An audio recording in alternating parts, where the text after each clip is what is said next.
On November 22nd, 1994, Sega will release its next generation CD-based console to the world.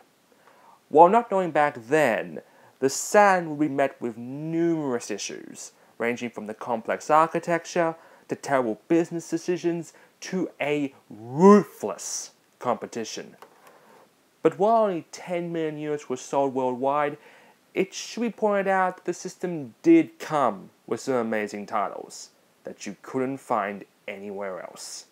And this month, to celebrate 20 years of Saturn, I'll be showing you some of my personal favorites. Welcome to Saturn Month.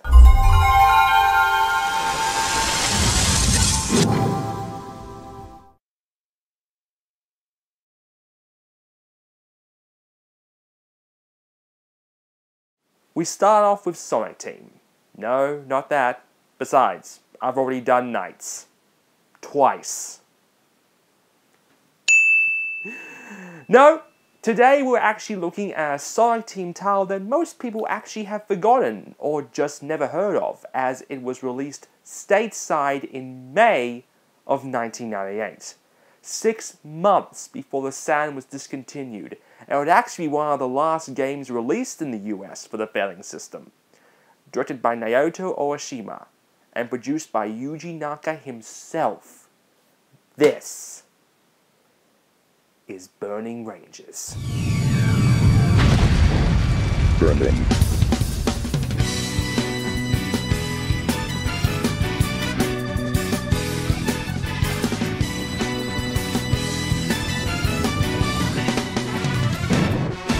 Yuji Naka, after finishing up on Knights and leaving his original creation in the hands of s4e9 in the US, who were doing such a stellar job in bringing Sonic to the Saturn.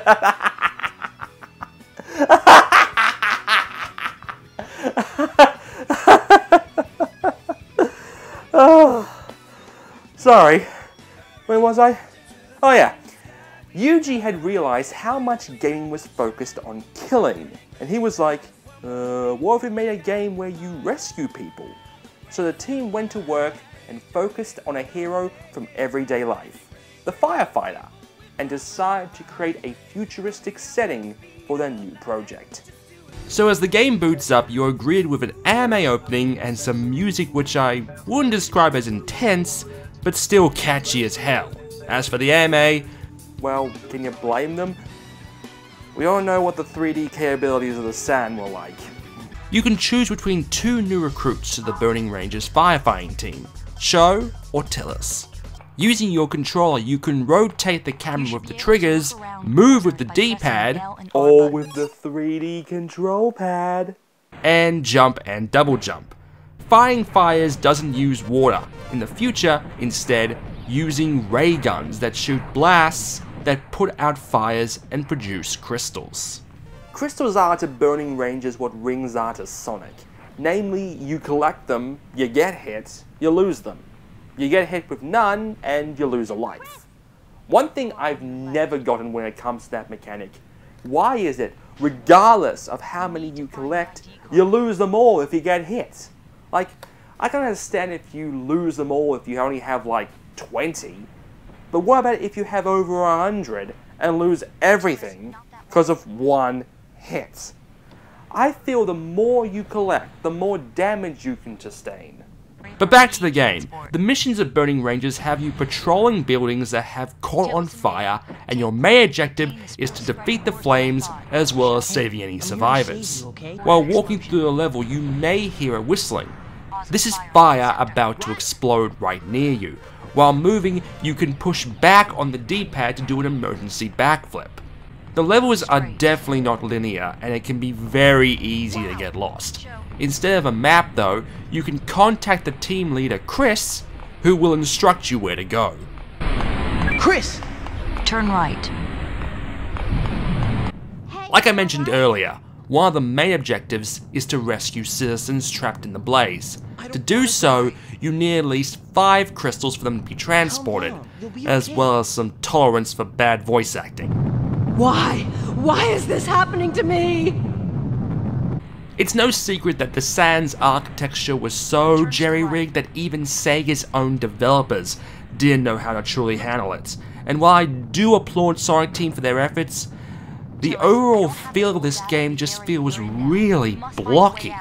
Which for 998, especially compared to what the PlayStation was producing at that time, it really falls in the graphic area. That being said, it is still a fun game that was sadly overlooked, and unlike Knights, has seen no re-release anywhere, but has had some tributes, like the track in All Stars Transformed, and a level inspired by it in Phantasy Star Online 2.